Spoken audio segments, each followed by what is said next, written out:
The Mac Observers, Mac Geek Gab, episode 902 for Cyber Monday, November 29th, 2021.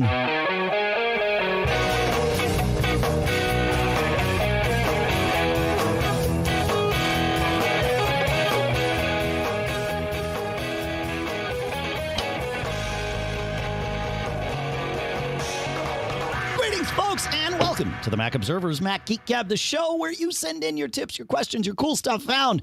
We mash them all together. We string them all together into an agenda that we loosely follow, with the goal being that we're going to answer your questions. We're going to share your tips. We're going to share your cool stuff found.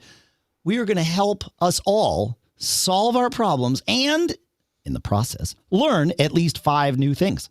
Yeah. Speaking of 5, we have 5 sponsors for this episode. We have Theragun at therabody.com/MGG, where you get to try Theragun for 30 days, starting at only $199. Wealthfront.com/MGG, where you get your first 5,000 managed for free. HunterDouglas.com/MGG, where you have 1 week left to take advantage of their Season of Style rebate savings event. Otherworld Computing with their holiday deals at maxsales.com/holiday, so you're going to want to check that out. And imperfectfoods.com, where coupon code MGG saves you 20% off your first 4 orders. We will detail each of those in their entirety shortly here in the episode. For now, here in Durham, New Hampshire, I'm Dave Hamilton. And here in Fairfield, Connecticut, this is John F. Brunn. Howdy, John F. Brunn. How you doing? Yeah, you again. I know, that's right. Yeah, we're because of the Thanksgiving holiday, we're actually recording this a full week in advance, or perhaps even more. So if any radical news comes out of Apple's camp in the or a related camp in the next in the past 9 days, that's why we're not talking about it. But we are talking about a lot of other things. We have more quick tips than you can shake a stick at, and we're going to start with Giles. And these are the things I love. The epitome of a quick tip. He says, I was using the built-in calculator in Control Center on my iPhone. He launched it from Control Center, and, up comes the calculator. I wanted to use a function which wasn't showing, so I went to the App Store to find a scientific calculator. When I picked up my phone in landscape mode, the built-in calculator changed. No need to download another app. And he's right. If you, you launch the calculator in portrait mode, you get the sort of basic functions of a calculator that most of us need most of the time. But if you rotate, it becomes a somewhat scientific calculator with memory and square roots and, cosine and tangent and lots of other fun stuff. You can even do logarithms over there, can't you, John? So nice. It is. Yeah. No, it's quite a full-featured calculator. I like it. That's good. Thanks, Giles, for the reminder. That's great stuff. I forget about that all the time. Another thing that I forget about, John, is something that came up actually in the pre-show chatter for 901, and that is tabs in Mail. This is a game changer, folks. It's one of those things that I kind of knew what I was missing. Like there were moments over the years where I was like, please give me Mail with tabs, but Apple finally did. And it is truly a game changer. The best use case I can share, we will all find our own sort of killer app of this, is when you're in your mailbox, you're triaging through things or moving through things or whatever, you're highlighted on a certain message, you're seeing something, you're like, wait, I have an answer for this. I need to go search for it. And as soon as you search in Mail, you lose focus on whatever else it was you were doing. Yeah. And then you have to find where you were and come back and yada, yada, yada. Well, with tabs, you just open a new tab, do the search over there, filter it down however you want to, and then you can bounce back to the first tab and your focus is maintained. And of course, that's true for lots of things. If you have a mailbox that you watch all day long or whatever, you can just move to the other tab and see it without having to click and find and again, lose focus on the other things. It's a game changer, and I highly recommend testing it out to see how you might be able to integrate it. And how would one create one of these tabs, my friend? Same way as you do in Safari, Command-T. Oh, no, actually, that's not true, is it? I click the little plus button. The Command-T just opens up the text window. So it is not that way. But yeah, I just click the little plus button next to the main mail window, and that's how I open a new tab. There must be a menu command for this, right? New viewer tab. is in the File menu. New Viewer tab. It is not in the File menu. I swear to you, if you go to the Help, this is freaking Apple. If you go to the Help menu in Mail and type tab, it will show a New Viewer tab option in File menu. the File menu, but it's not there. It's not there.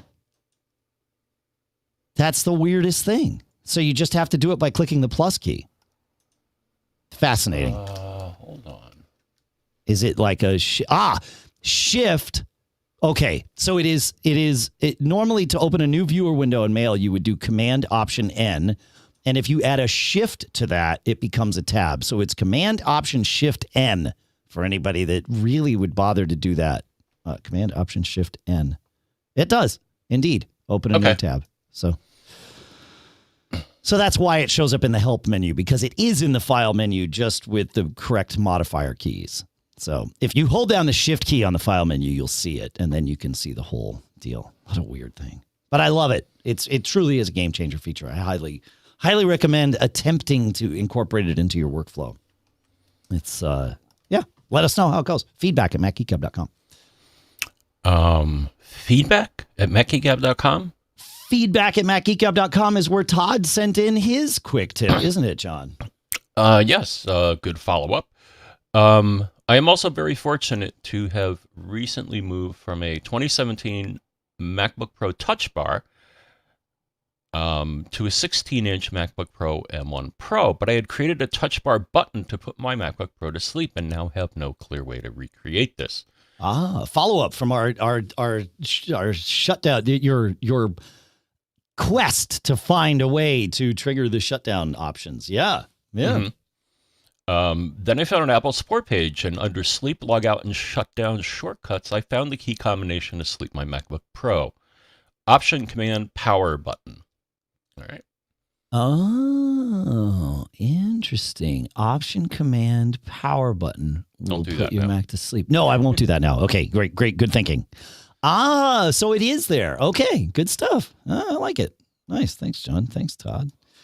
All right. Cliff has a quick tip for us that's really kind of more of a hacky thing, which I like. He says, I have a frustrating PDF problem, which I solved. I received a filled out PDF form from my doctor's office for work, which was, of course, password protected because of HIPAA compliance. I could not submit the form to work password protected, but the obvious menu options in preview would not remove the password. Most tips on the internet talk about using the export option in preview to resave the file without a password, but all my attempts resulted in a still passworded file. Finally, one tip noted that as a last resort, use file print save as PDF, which worked. So I guess my tip would be that preview file export no longer works for this, but save as PDF does. Do you clever geeks have another easier way to remove PDF passwords? No, and I don't think the export one has worked for a while because I get tax returns from my CPA that are password protected.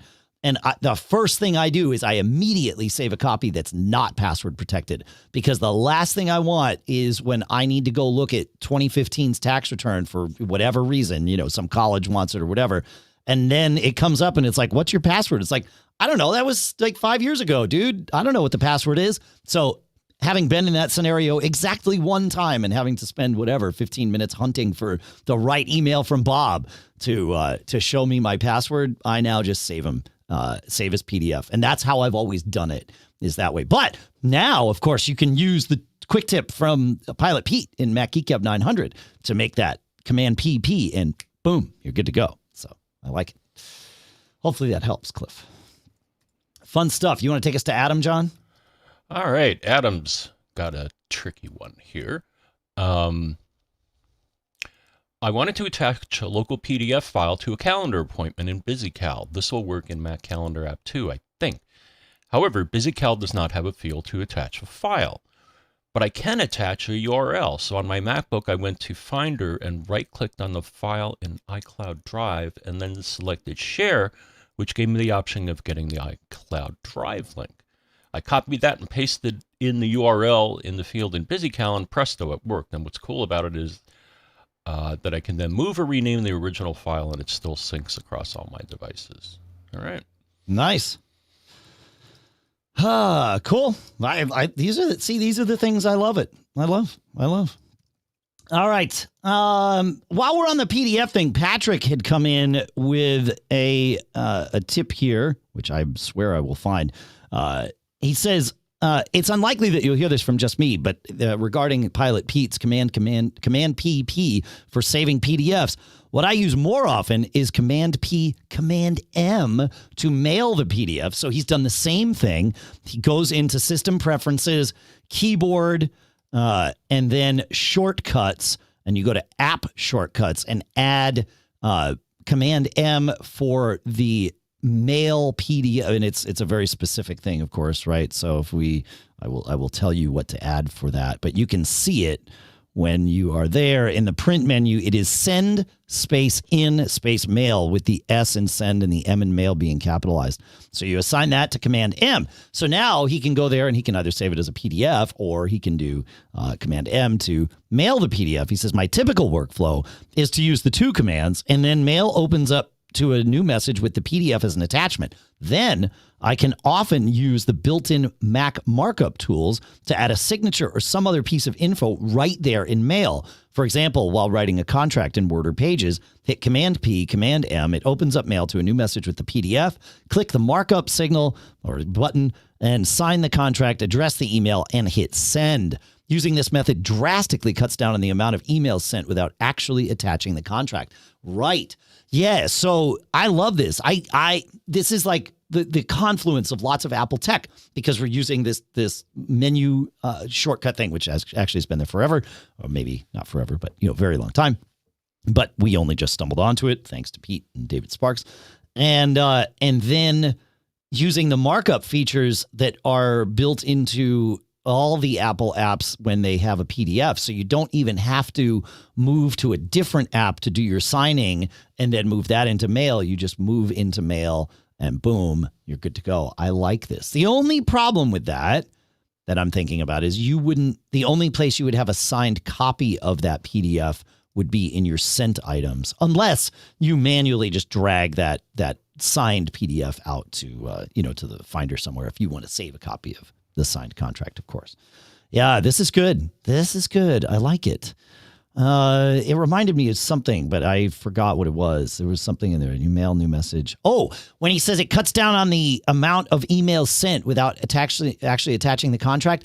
I have an outbox rule in Mail that I set using Mail Act on, right? So that's part of Small Cube's Mail Suite. And with outbox rules, you can have it just like Mail has its inbox rules. You can have it do things on outbound messages. And one of the things I have it do is check to see if I mention the word attach in an email and there is no attachment. So it's a two-part rule, and it says if all of these are true, attach is in the email, there is no attachment to the message, it floats up a warning dialog saying, hey, you mentioned the word attach, but there's no attachment. Do you want to make sure that, is this intentional? And I would say more than half the time it's not. And it's like, oh, cancel. Let me put the attachment in. So it helps me from having to do it twice, which is great. Right? It's pretty good. Nice if it could do that automatically, because it can with Mail Act on. Right. No, I understand. Okay. No, it's just I'm surprised Apple didn't bake something like that in at some point. Because from what I recall, the only time it'll warn you is if you don't have a subject, because it figures that's probably bad. Yes. It's trying to prevent you from sending mysterious emails. Mysterious things, that's right, yeah. I stumbled on something, John, that I now find has been here for about 6 months, and that is if you go into Settings, this is on your iPhone, Settings, Music, and I'm going to go there with you here to make sure that we're going to the right place. So we go to Settings, we go to Music, which I will find, I swear. And then if you look in the audio section, well, first of all, there's the Dolby Atmos stuff. If you have AirPods Pro or AirPods Gen 3, I highly recommend turning on the Atmos stuff and playing around with that because it's really awesome. Like, it's so well done. If you have tracks downloaded onto your phone that are not yet Atmos, you need to delete them so that you can hear the Atmos versions of the tracks. But there's some fantastic stuff. Like Abbey Road is amazing. It's awesome. There's other stuff that's good too. But the second thing in the settings, music, audio section there is audio quality. And you get to pick what type of quality you have on different methods, right? So for downloads, you can tell it how you want it, and you get different options of how that's going to work. You can do lossless or not. Wi-Fi streaming, of course, you get to pick. But the one where it gets interesting is cellular streaming. And there are 4 options if you are an Apple Music customer, and 2 options if you are not. The options are high efficiency AAC with low data usage. That's available to everyone, as is high quality AAC 256K. And then you get 2 lossless versions if you are an Apple Music customer. Just the typical ALAC up to 2448, and then what they call high-res lossless, which is ALAC. ALAC being Apple Lossless Audio Codec, up to 24192K. So if you have the ability to hear frequencies that only dogs could hear, maybe that'll make a difference for you. So yeah, and it's that I've set mine on cellular streaming to be the high efficiency AAC with low data usage, and it generally the only place where I would hear stuff like that is in the car, and I have not noticed a difference. So play with it, see what you like. It's good. Yeah, moving on. Okay. The next thing.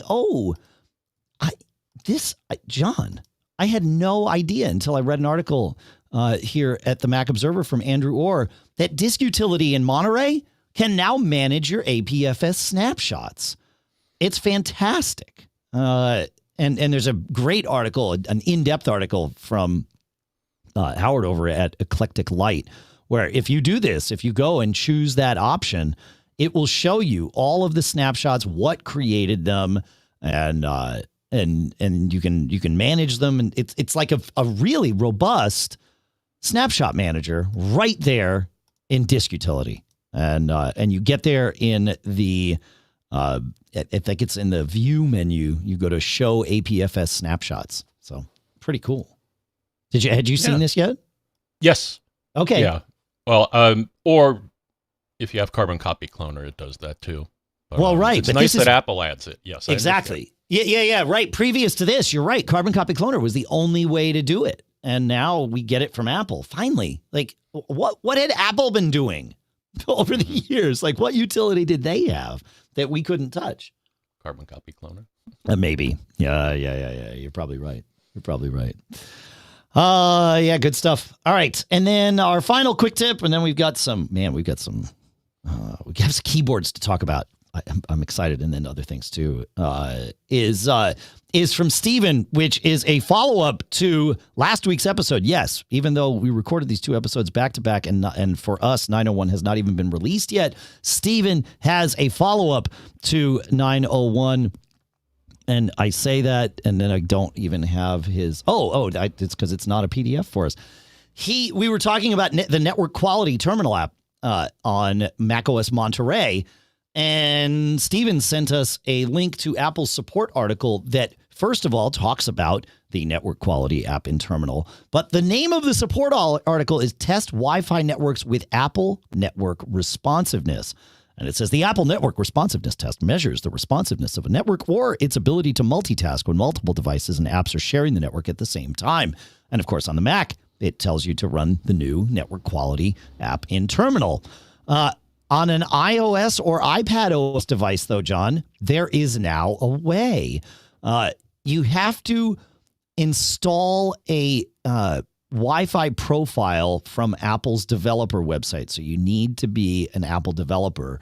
And then when you go into settings Wi-Fi and you tap on the eye icon next to your network, you get a diagnostics option, and you can test your network responsiveness right from there, which is pretty darn cool if you ask me. So, which is why we put it on the list. So, yeah, right? Cool. Finally, Neat. it's nice to see this stuff. I would love to see, I guess we do have it. Airport Utility has a Wi-Fi scanner built into it. If you go into, let's see, you have to go into the settings app, the main settings app, and go to the settings for Airport Utility. And there is an option at the very bottom of that page for Wi-Fi scanner that one must enable. And once that's enabled, then you get the Wi-Fi scanner in the upper right-hand corner of the Airport Utility. So Apple's got lots of stuff for us, John. It's fantastic. We love it. Anything else on that? Yeah, sometimes they hide it, though. Well, Wish they that's would the thing. Stop that. Yeah. I mean, I would prefer them not to force me to install a profile to do stuff on my, these diagnostics on my phone. I sort of get why they do it. I think what they've done with Airport Utility with the thing is with just the setting is, turn on debug mode like you get in Safari. It's good. All right. You want to talk about keyboards. The next thing I want to do, John, is talk about our first few sponsors here, if that's all right by you. Okay. All right. Hey, look, a lot of investment apps make it easy to start trading. But just because it's easy to do doesn't mean you know what you're doing, right? None of us do, unless we've spent a lot of time really learning. The day trading can be a lot of fun, but if you want to grow your long-term wealth and make it to the moon, that's why you want to open up a Wealthfront investment account today. And this is what makes Wealthfront different. They make it easy to invest and they make it easy to get smarter about investing because there's a difference, right? Like between making money and growing wealth. And to do the latter, you're probably going to want to use Wealthfront because after answering just a couple questions, Wealthfront will build you a diversified portfolio of low-cost index funds in minutes. You can also build your own portfolio with whatever you like, crypto, trust, clean energy funds, cannabis, tech, hundreds of other investments. And Wealthfront even offers their socially responsible portfolio, which is a mix of funds built around things like climate change, sustainability, human rights, diversity. Best of all, Wealthfront is totally automated. They do all the trading, all the rebalancing, and they even help you lower your tax bills while you invest. And that's why Wealthfront's trusted with over $27 billion in assets. To start building your wealth and get your first $5,000 managed for free for life, go to wealthfront.com/MGG. That's wealthfront.com/MGG to start building your wealth. One more time, that's wealthfront.com/MGG and get started today. All right, Dave, the holidays are right around the corner. If you want help prepping for your parties and family get-togethers, all while supporting a more sustainable local food system, check out Imperfect Foods. Every day, delicious groceries fall through the cracks of our food system because of how they look. Imperfect Foods is turning this around by sourcing quirky but delicious foods and delivering them to you in a way proven to reduce emissions. What if getting your favorite groceries put time back into your week instead of taking it away?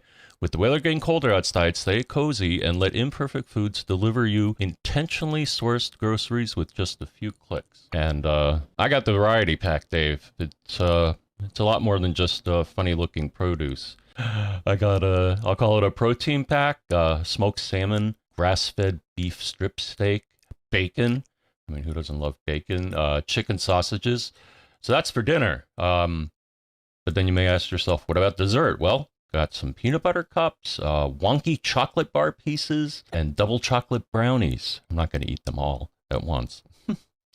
And quirky. They even had some quirky stuff. What did I get here? Organic cashew milk mozzarella and chocolate hazelnut hummus. So you can do a little experimentation.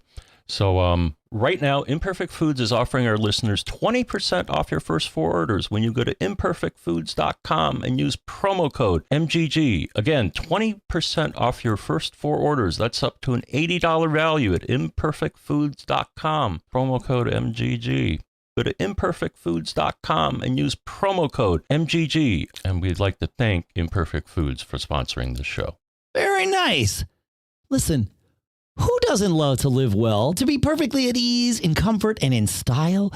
Hunter Douglas, our next sponsor here, can help you do just that with their innovative window shade designs, gorgeous fabrics, and control systems so advanced they can be scheduled to automatically adjust to their optimal position throughout the day. So perhaps it's the way the shades diffuse harsh sunlight to cast a beautiful glow across the room, or being able to enjoy the view outside the window while protecting your privacy inside. Maybe it's the superior insulation the shades provide, keeping you warmer in the winter, cooler in the summer, and lowering utility bills. Or is it simply that Goldilocks moment when you walk into a room and everything about it looks and feels just right? When you tap Hunter Douglas's PowerView technology on your phone, this is how you manage it. Your shades can be set to automatically reposition for the perfect balance of light, privacy, and insulation morning, noon, and night. So live beautifully with Hunter Douglas, enjoying greater convenience, enhanced style, and increased comfort in your home throughout the day. To do it, visit hunterdouglas.com/MGG today to take advantage of the Season of Style Rebate Savings event. That's hunterdouglas.com/MGG for limited time savings. But this offer expires real soon on December 6th, 2021. So go check it out now. And our thanks to Hunter Douglas for sponsoring this episode. All right, I promised it was time to talk about keyboards. John, I've been searching for the perfect next keyboard for me. I don't want to say replacement, but it is a replacement. I have this old Logitech keyboard I mentioned on the show. It hasn't been made in a decade, literally in a decade. But, it suits me because it's what I'm used to, and that's really a big part of this. So I headed down this path. And I know that I want a keyboard with a numeric keypad for my desk. I am a numeric keypad person. I use it all the time. When it's not there, I feel like I'm typing with mittens on. So listener Joe hipped me to this company, IQUNIX. And this is one of the keyboards I tested. It's not the one that I've landed on, but it is worth a mention. He told me about the F96 keyboard. And so he actually had one. I actually bought it from him. It's the Coral C version. It's a mechanical keyboard, and this uses Cherry keyboard switches, which are some of the industry's best. And the keyboard feels delicious, as a good mechanical keyboard should. It just like you type, and it's just perfect. And it's a Bluetooth keyboard, which is very cool. It can pair up to 3, or it can be paired with up to 3 devices, and you just tell it which of the 3 you want to use. And it's stellar. Like it types well. It feels good. It sounds amazing. Of course, it wouldn't work in the podcast studio because all you'd hear is me going clack, clack, clack, clack, clack all the time. Up here, I use one of Apple's, quiet keyboards, and that works really well.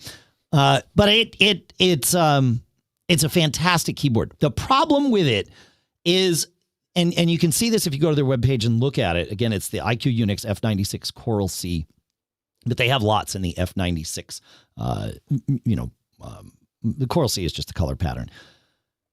All of the keys are mashed together. I am used to the keyboard with the QWERTY part of the keyboard being one part of the keyboard, and then maybe have the home button and arrow keys as like a separator, and then the numeric keypad on its own off to the right. And this has everything all mashed together. And I constantly was finding myself just typing the wrong things at the wrong time. I gave myself a week because I know change resistance. I'm human, just like all of us. And I know that I'm, set in my ways, especially with a keyboard that I've used for years. But I do use multiple keyboards. I use my laptop, which doesn't have a numeric keypad. I use the keyboard here in the studio, which is Apple's, as I said, the quiet one, and then, this Logitech one. But I just couldn't make it happen. That now is actually that Coral C keyboard or the IQUNIX keyboard is living over in the house at Lisa's desk, and she has adapted to it, but she had the same issue. It was like, it's all mashed together. I don't know that I'm going to be able to get there with it, but she's like, I want to try. I'm like, yeah, I understand this feeling. And so I think she's gotten there, but it is worth checking out if you are looking for mechanical keyboards. The next one that I tried. Now, what I noticed here is that it says wired and wireless. Mm-hmm. You can, nice. You can buy it either way. I mean, the wireless one you can use as a wired keyboard for sure. But you can also buy a wired only version if your setup is such that you can have a wire to your keyboard. Some people can, some people can't as easily, right? It depends on your desk setup and things like that. Right? Okay. And then I see they also have, you can get a backlit keyboard if you like typing in the dark. So that's nice. Yeah. Right. Yeah, exactly. Yeah. No, it's a great keyboard, and those cherry keys are stellar. They really, really are. The next one that I tried is one that is probably familiar to many, many Apple fans, and that is the Matias Tactile Pro keyboard. This is they built it with inspired by Apple's extended keyboard. It's the same key switch, the Alps mechanical key switches, which are just on par with those cherry ones. They feel just as good. And people loved that thing. They called it the Battleship keyboard. This is a non-wireless keyboard, so you do need to be in a scenario where you can have a wire going from your keyboard to your computer easily. Again, that's not always the easiest thing. Wireless keyboards certainly offer a lot of options in that regard. But it is, the keys are laid out where I expect them to be. It sounds good. It feels good. It immediately felt natural to me. It was like, this is what I want. It didn't take 10 minutes, let alone 10 days. It was just like, yep, this is the one for me. I don't make typos on it.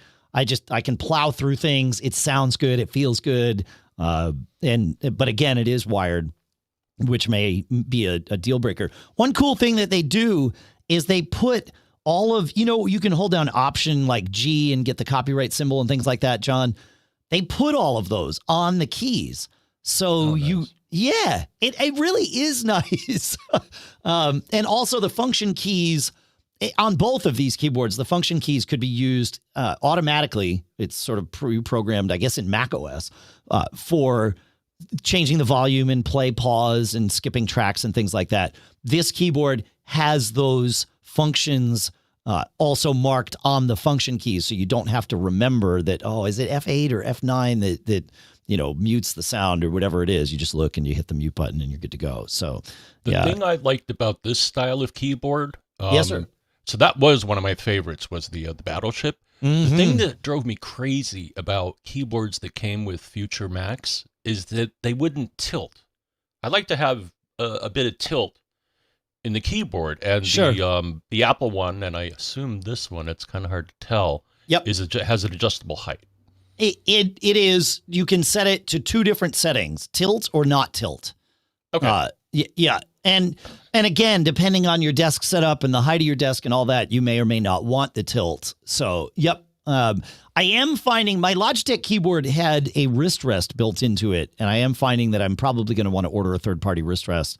But I felt that more with the IQUNIX keyboard. With this one, it hasn't come up as much. Yesterday was a day where I was doing a lot of typing, and I was like, oh yeah, I got to remember to order a wrist rest. But I have other keyboards to keep checking out, and I will. But I wanted to start with kind of the battleships of them.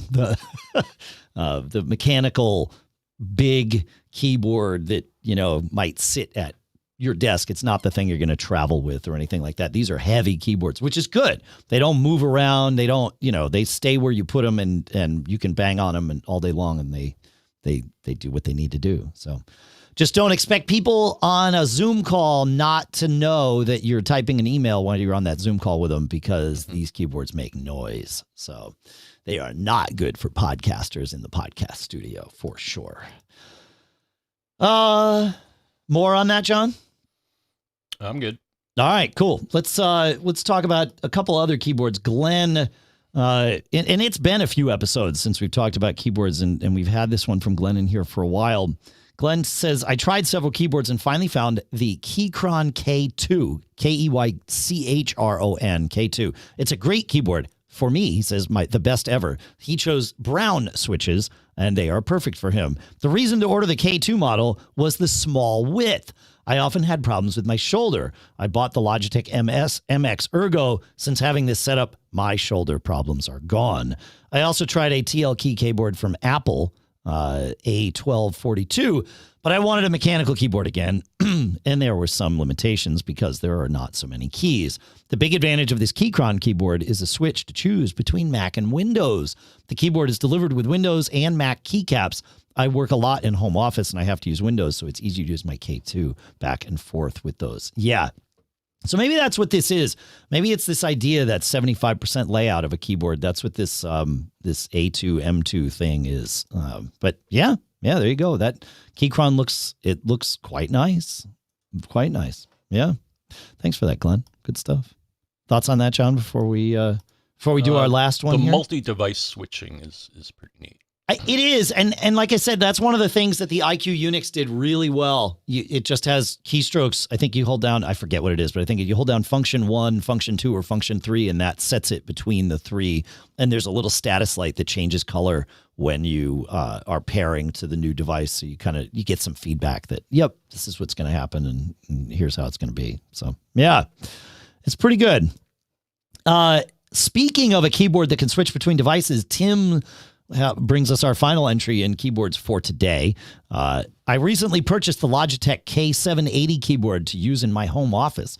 It's a keyboard that lets you easily switch between 3 devices, including iOS devices, which, of course, any Bluetooth keyboard can do. Since COVID, my company has me working from home. Unfortunately, I have to use a Windows device for work, but I have my 2017 iMac on the same desk using this keyboard along with Logitech's MX vertical mouse. So that's 2 votes for the MX mouse. I'm able to quickly switch from my PC to my Mac simply by dragging the mouse from one screen to the next. I also set up my iPad, and the keyboard has a built-in lip to hold the device. Oh, very nice. All right. Well, we will put that link in the show notes, and we'll put a link to the Logitech MX there too, because it seems like that's something we should be checking out, John. That MX Master Mouse. Have you seen one of those? Have you used one of those? Is it a trackball? No, it's a mouse, but it's like the ergonomic mouse where your hand kind of goes down on it. So never a big fan of those. Okay. Yeah, that's fair. Yeah, sure. Yeah. No, I like trackballs. It reduces wrist, or whatever they call it, repetitive stress injury. Yeah, I like track pads for that reason. I always found trackballs within about an hour of using it, my wrist was just shot. Like, I don't know why. I think it's because of the rolling the ball. Like, I don't know. It seemed like for me, at least, that was like the opposite of helping my wrist. But we're all built differently. So it's, you got to figure out what works for you and then you do it. So, yeah. All right. We got we got a whole slew of cool stuff found. I'm curious to see if we get through them. We will talk about our second group of sponsors at some point in the middle of our cool stuff found. But John, you want to take us to your first entry here for cool stuff found? I found something. Yeah. So I got an email from Twitter. It's like, what I do now? They just announced a new service called Twitter Blue. It's a pay service. I think it's $2.95 a month. Okay. And what does it do for you? Well, it depends on what platform you're on. And I'm looking at a chart here right now. So it looks like all of the features are in the iOS version. Okay. Offering ad-free articles, bookmark folders, custom app icons, themes, custom navigation, top articles, reader, and a feature that people have been asking for forever, undo tweet. Okay. All right. So talk to me about this undo tweet thing. And how much is this service? Did you say how much it was? I think it was $2.95 a month. $2.99, $2.95, something like that. Yeah. Okay. And this undo tweet, how does this work? Like, what's the... here's the wording. Undo tweet gives you the option to retract a tweet after you send it, but before it's visible to others on Twitter.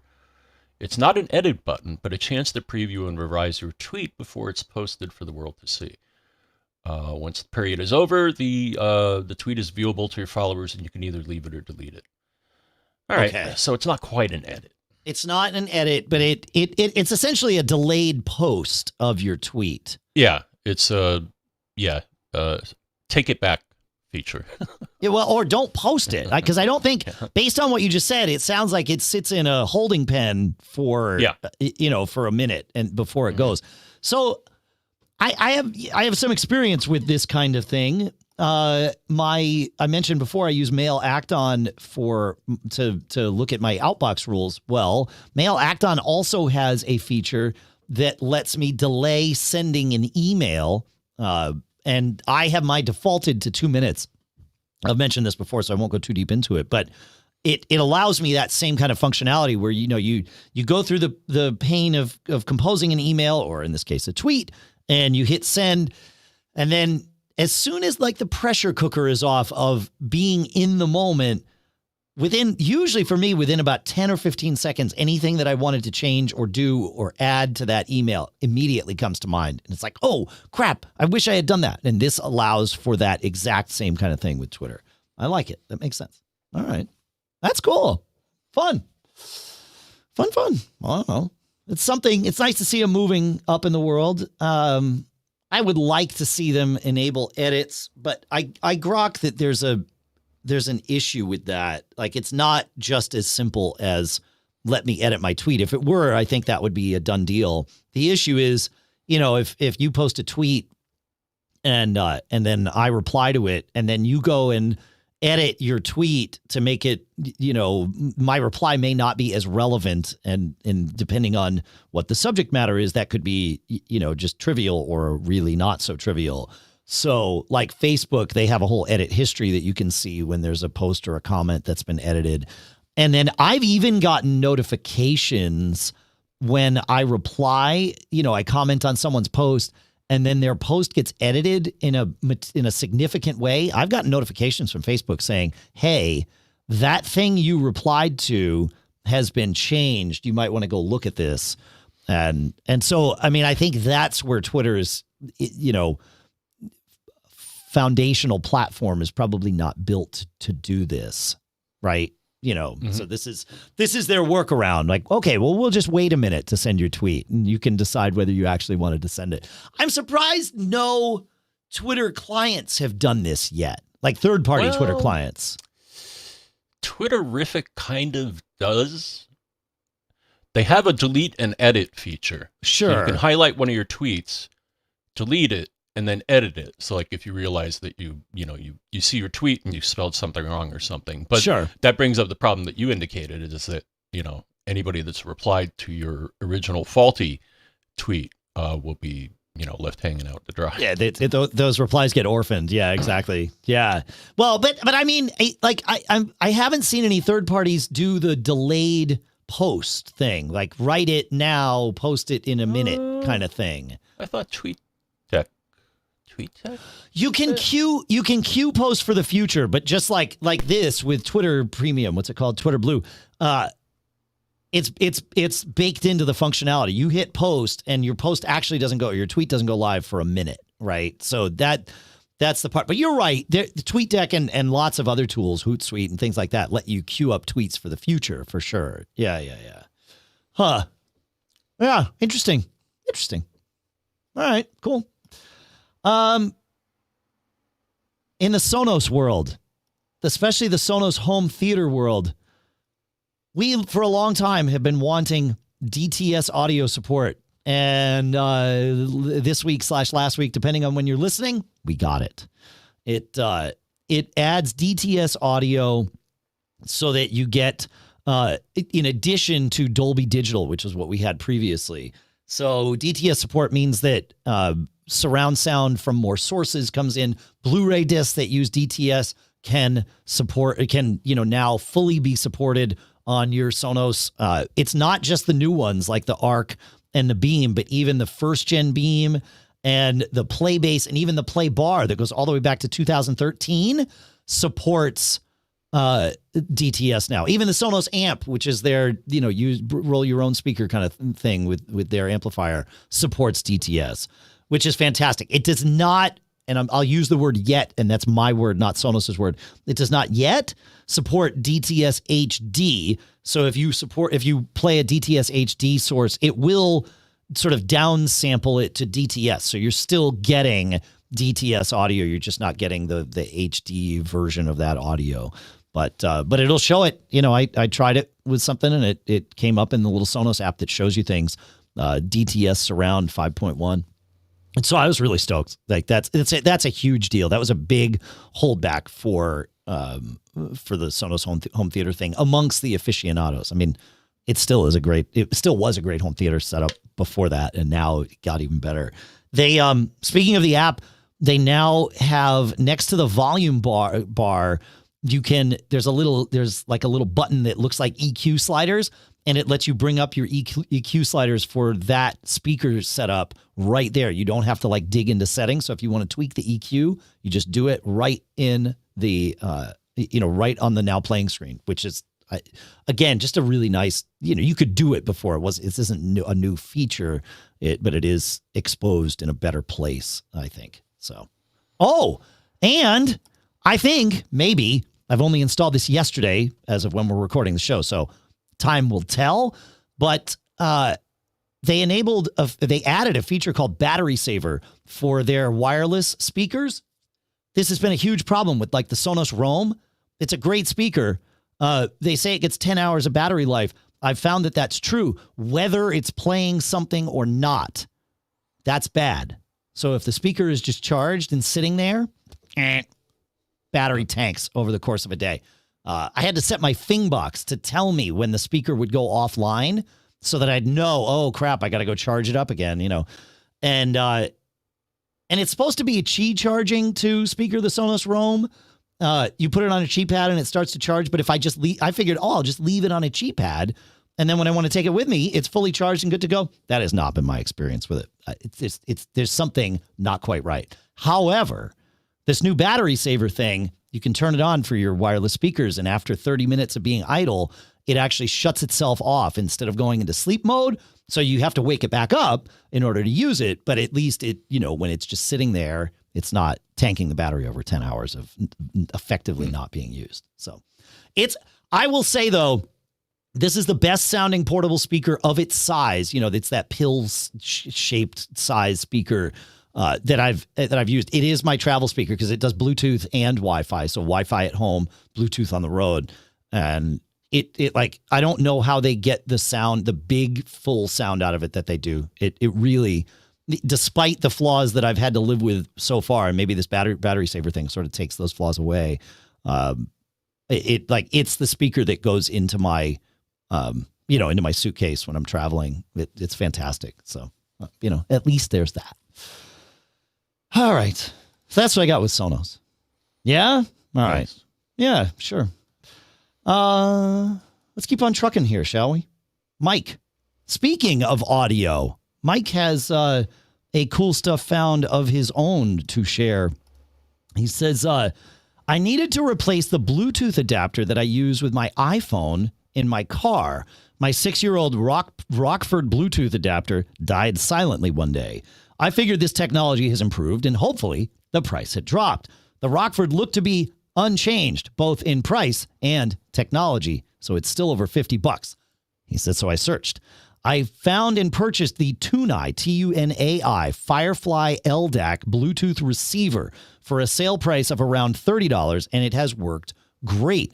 My car's built-in Bluetooth works only for phone calls, but there's a set of RCA aux jack and a cigarette lighter style power plug in the armrest. So with an inexpensive audio cable and an old USB power plug, I was back in business. He says, I tried another Bluetooth receiver I had. However, it was battery operated. So when the car went off, the sound stopped, but my phone was still connected and I'd have to remember to turn that receiver on and off. Yeah, you want something that's powered with the car so that when the car turns off, your phone knows not to send sound to the car. But yeah, this little Firefly, it is one end of it is a USB-A plug that plugs into a USB-A jack, so typical power, and the other end of it is a aux style, headphone stereo jack. So if you happen to have a car set up where you have an aux in, which more of the modern cars do, and USB-A, and a lot of times they're really close to each other in cars, this is all you need. It's like it looks like maybe a 6-inch cable, maybe even shorter than that. And you just plug both in and you're done because it powers via USB and then obviously spits the sound out that it gets over Bluetooth through the aux style jack. But if you need an extension on either end of it, no problem. You just, extend the cable. Probably the aux cable is the easiest one to extend, although you certainly could buy a USB extender. It's just going to be more expensive. But yeah, it's $40 on Amazon. That's pretty cool. And that's a high quality DAC, Bluetooth 5. I like that idea. Very cool. Okay, yeah, I was going to ask you. So high resolution means what to me exactly? The higher bandwidth of Bluetooth 5, which means effectively that it supports AAC for audio, which is over Bluetooth, which is about as good as it's going to get. So, yeah, that's pretty good. High definition aptX, AAC, regular aptX. So all of the higher bandwidth, higher quality Bluetooth codecs are supported by this. Okay. Yeah. That's what it means. Yeah, that's pretty good. I like that. Nice find, Mike. Thanks. That's why we have Cool Stuff Found. Thanks for sharing, man. Good stuff. All right. One more Cool Stuff Found for the moment. Martin followed up to our episode with Gary Rosenzweig, where Gary mentioned finding the car mount that he could take a piece off of and use as a MagSafe tripod mount. Well, listener Martin found something even better. He says, I found this MagSafe tripod mount at shopmoment.com, and it looks just like what someone that wants a tripod would need. This thing, it's MagSafe. It has the little tripod thing. It looks pretty elegant. You can set it to work in portrait or landscape. So, yeah, very cool. Thanks for that, Martin. I like that. That's good stuff. This is what I love about this show, John. It's great. Good. All right. We might have a couple more cool stuff found. We definitely have some questions that we'll jump to. The next thing I want to do is talk about our next couple of sponsors, if that works for you, Mr. Braun. Dandy. All right. Hey, look. You don't have to let the stress of daily life weigh on your body. Whether you're an elite athlete or, just someone like me, just trying to make it through the day tension-free, our sponsor Theragun can help, because Theragun is the handheld percussive therapy device that releases your deepest muscle tension using this scientifically calibrated combo of depth, speed, and power. And it's as quiet as an electric toothbrush. The new Gen4 Theragun doesn't just feel good, it gets to the source of the pain by releasing tension using Theragun's signature percussive therapy, which goes 60% deeper than just vibration alone. It's got an OLED screen on it, and the design makes you feel like you're holding something from the future, and it Bluetooths to your phone. You download the Therabody app to your iPhone, and you pair it up, and then it walks you through doing this so that it really coaches you into how to use the device. It tells you to simply float the Theragun over your body, and you let the Theragun do the rest. And it says, to activate my muscles, I treat for 30 seconds at a time. And then to recover, I spend 2 minutes on each muscle group. And of course, I can pick different activities. And they've got things for first-time users in the app. It's very cool the way they've put all this together. And like I said, Bluetooth to your Theragun, and you're good to go. Theragun is trusted by 250 professional sports teams. This is a thing that you're going to want to check out. And here's the best part. Try Theragun for 30 days, starting at only $199. Go to therabody.com/MGG right now and get your Gen4 Theragun today. That's therabody.com/MGG, therabody.com/MGG. And our thanks to Theragun and Therabody for sponsoring this episode. Hey, it's the most wonderful time of the year, isn't it? No. We're not talking about the big guy in the red sleigh. We're talking about OWC's holiday sale. You can find the lowest prices of 2021 on hot ticket items like docks, hubs, headphones, and peripherals. So from videographers to remote workers, a wide range of professionals depend on OWC to stock up on the solutions they use year-round. And John and I are among them. We all use OWC because not only do they have great products, they have great support. They understand what they're doing. People wait all year to buy their Macs and accessories at this sale. Get up to 90% off of the hottest selling items of the season. You go to macsales.com/holiday to get your hands on the hundreds of OWC gifts this holiday season. I went there and I started looking. They've got their Thunderbolt hub. It's there. They've got memory for your computer.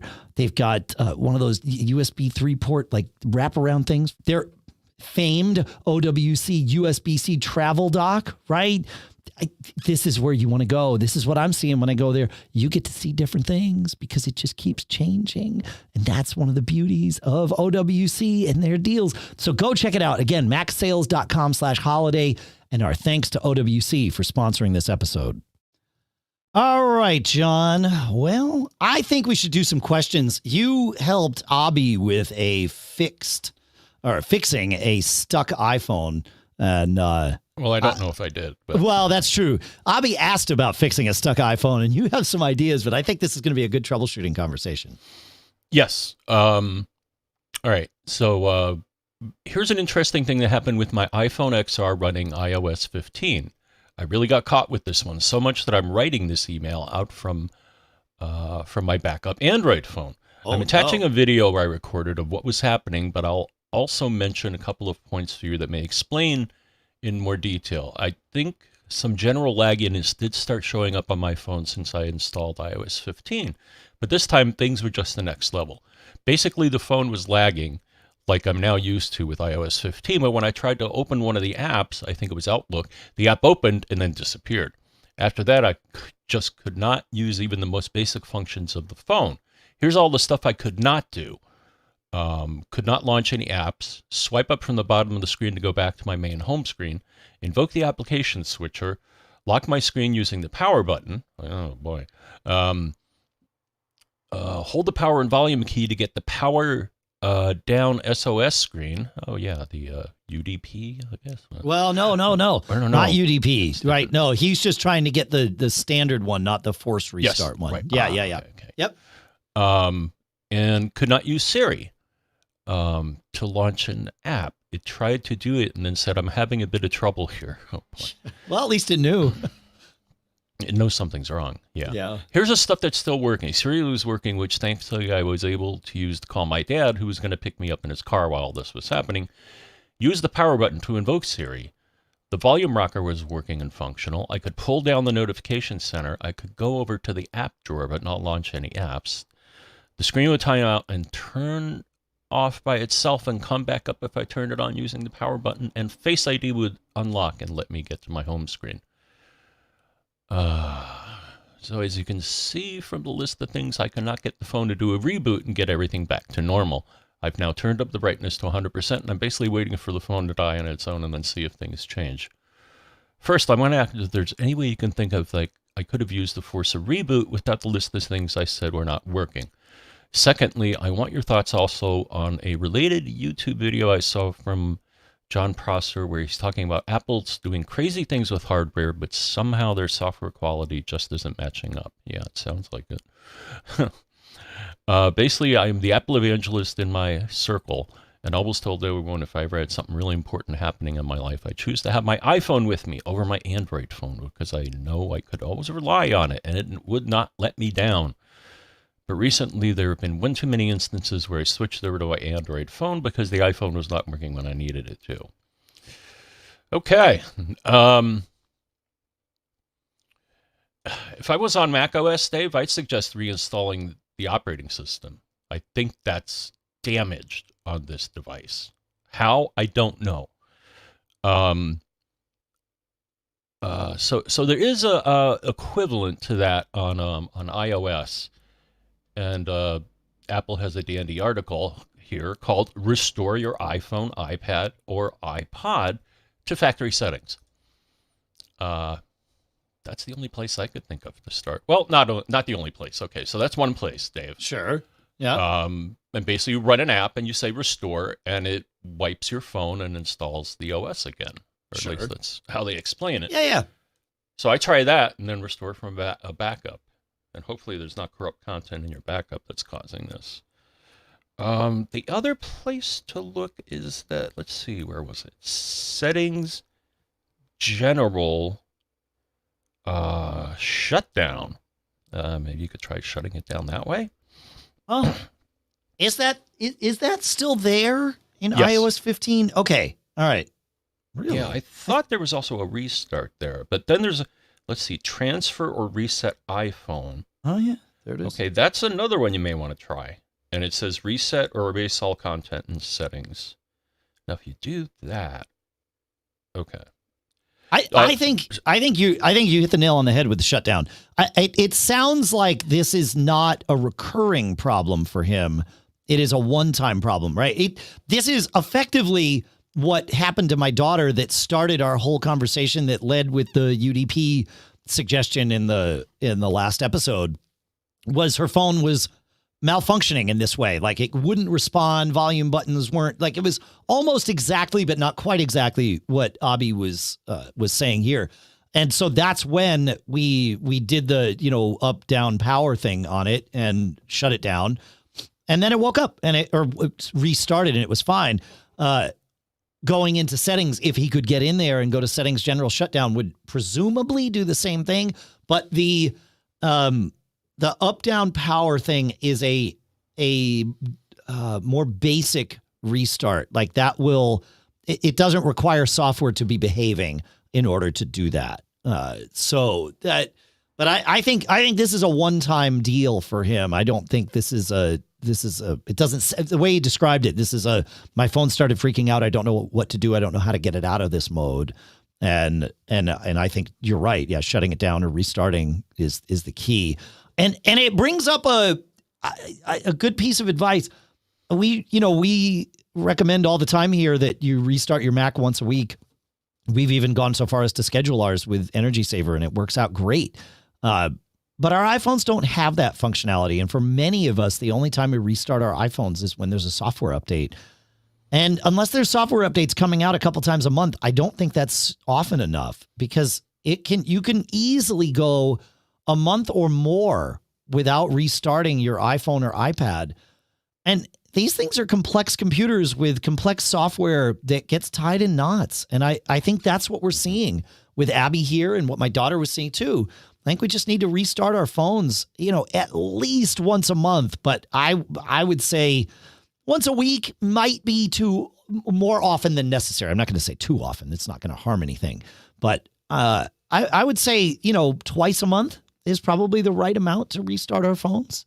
So, and I think that's how to mitigate these kinds of things. That's that's how I'm taking this one. So, I mean, sometimes, so I'm a Pokemon Go player, and every now and then I'll get to a new location and try to do whatever can be done there, and I tap the screen and it doesn't register in the app itself. Yeah, but if I click to another app, it works fine. So I'm like, okay, the digitizer's in good shape. Right. And how to solve that is quit the app and then run it again. Yeah.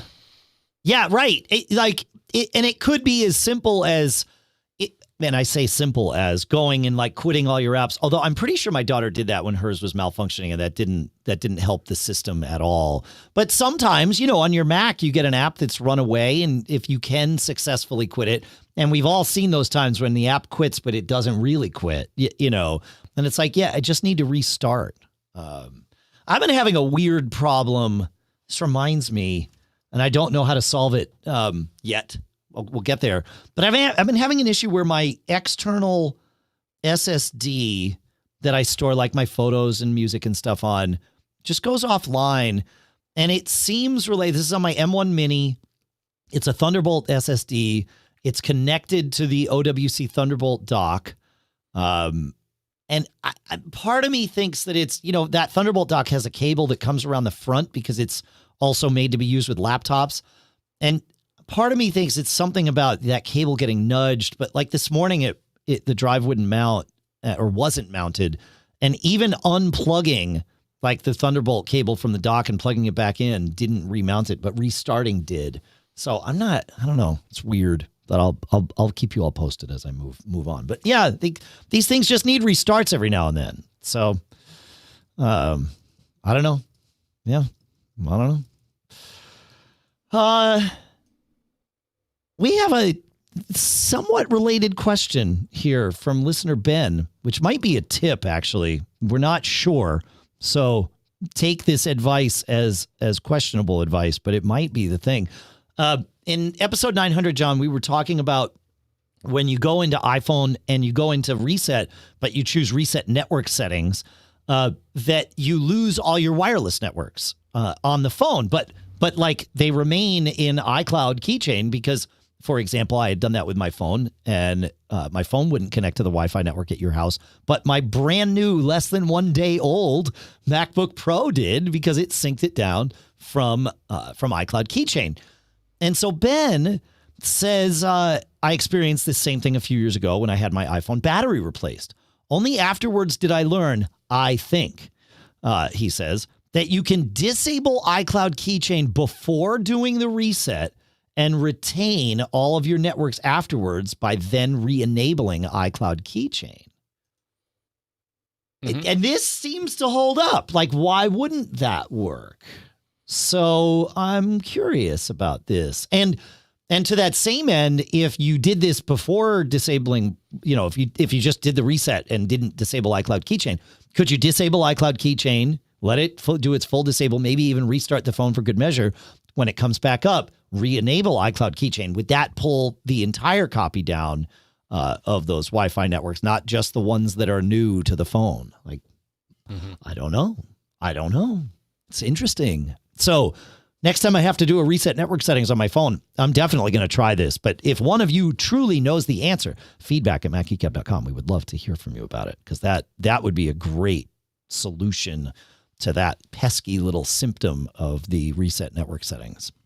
Feedback@macgeekgab.com. That's feedback@macgeekgab.com. That's where Steve sent in his question. Hold on. Oh, go ahead. I'm sorry. Just to help people. Yeah, man. If you want to see your list of Wi-Fi networks, where is that? Can you see it on your phone? No. That's the problem. I'm trying to help people find out what networks are listed. Sure. So here's how you find out. Go to network, click on a Wi-Fi network, advanced. This is in system preferences, right? Yes, on the Mac. Yep, system preferences, network. Okay. Advanced, and then you're going to see a Wi-Fi tab. And under that, it says preferred networks. And the order that they're listed in the order that your iDevice or Mac will look for. Okay. And then you can move them around if you want to, or you can delete some. Normally this, sometimes you may not want tons of entries in there. Like, I had some left over from like an airport that I was at, and it's like, I'm not going to need that. So I saw one not that long ago from Macworld Expo, and I was like, yeah, pretty sure I don't need that anymore. Yep. Right. But see, so that's where the thing. That list is. That's the thing, is that list is not, like, why isn't that list entirely on my iPhone? I agree. It's right. Like, it's syncing to my Macs. Like, how do I tell my iPhone, forget what you know and just pull down that list from iCloud Keychain? And I'm wondering if what we were saying, just turn it off and turn it on, might do that. There should be a better way. There should be, maybe someday. Yeah, no, it's good. All right. Steve did ask a question, though. He says, Dave, I noticed in the recent episode that you have a clear case on your iPhone in episode 900, and I wondered if you could share which case that is. I've bought several from Amazon and subsequently returned these cases, 2 of them, for my iPhone just this past week, because I find they get slimy and or very fingerprinty after a few hours in my hands. Are you happy with yours, and would you recommend it? He also responds that the Command PP shortcut from Pilot Pete is a game changer. Same. Yeah, so it's still on my phone. So I guess the answer is yes, I am happy with it. This is the Zag Crystal Palace Snap, and the Snap is the thing that adds the MagSafe to it. I like the way it feels. It's got good ridges along the edge to really grip my hand. I wanted a clear MagSafe case. And, normally I get inundated with iPhone cases from all of our, friendly manufacturers before the iPhones even arrive. That happened in a much lesser degree this year because of all the supply chain issues. So I wound up ordering at least one from Amazon that basically looked like this. And it wasn't like this. It was like you said, it felt slimy. The edges didn't have that grippy thing. The MagSafe did work, but this Zag one is is fantastic. I would like to check out the Spec Presidio Perfect Clear with MagSafe case because we've had good luck with the Perfect Clears in the past, but that has yet to arrive for the iPhone 13 mini.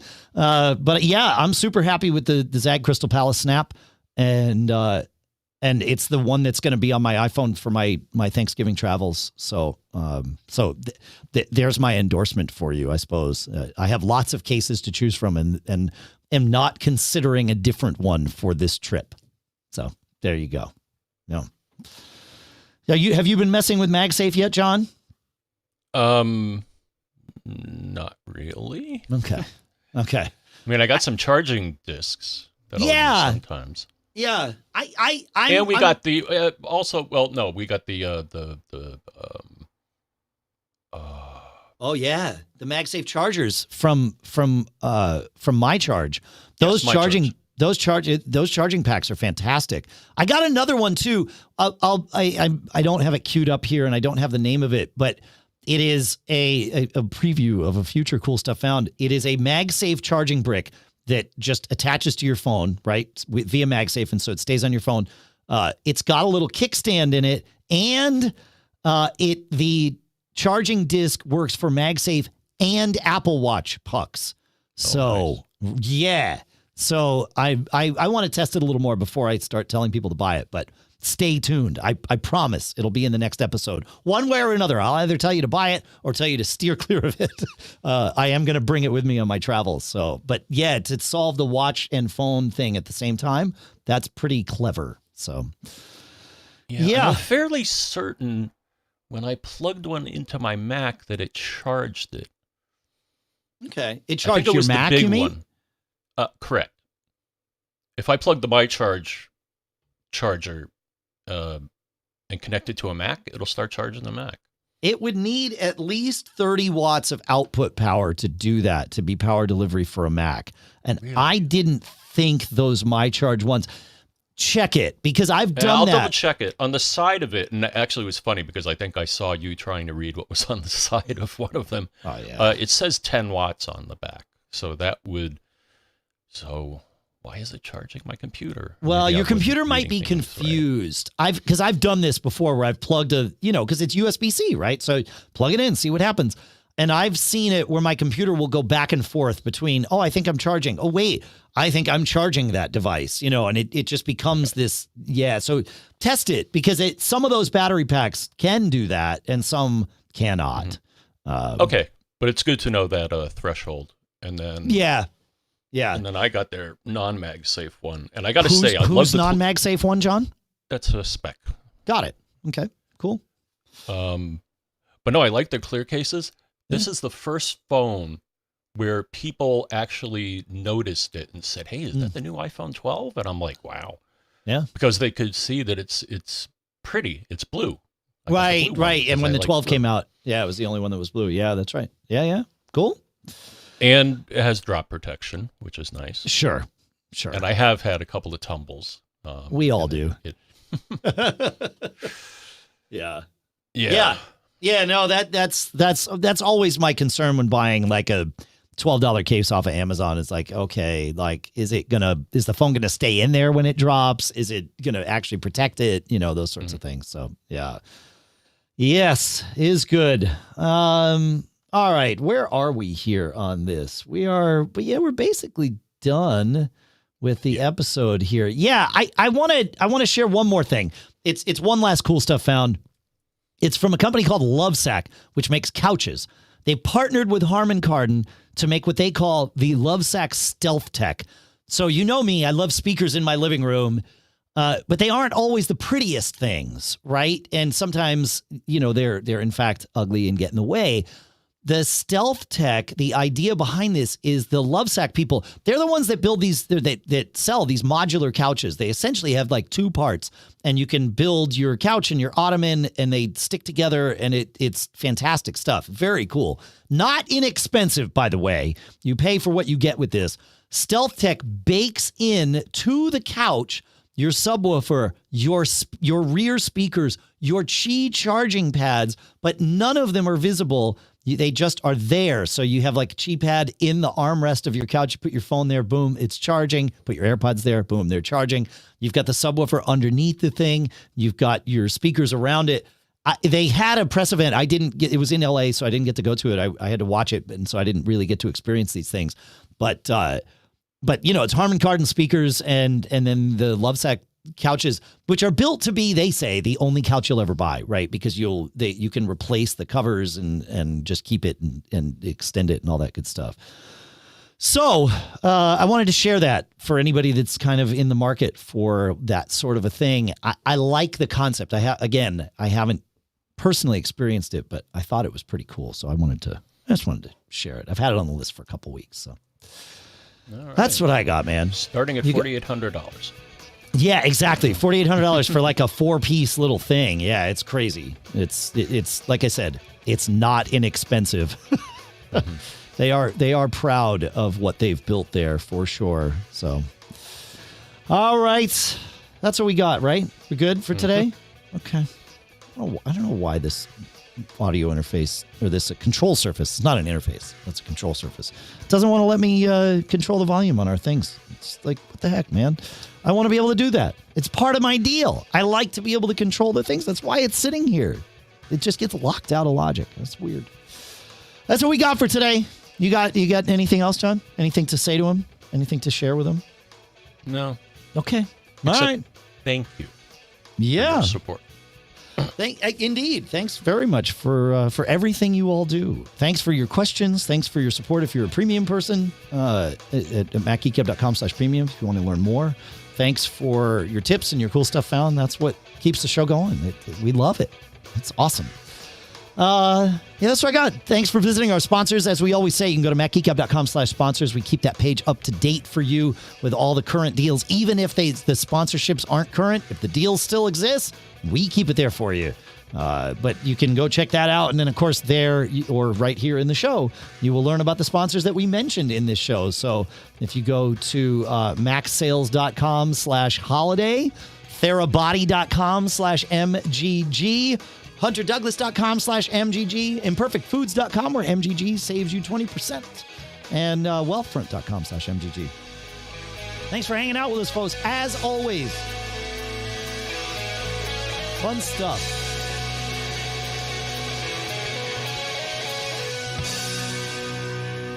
John, you sure you don't have maybe one more thing to tell them about? I got more than one, Dave. Oh. I got not 2, but 3 things to offer you, and that's don't get caught. Made up.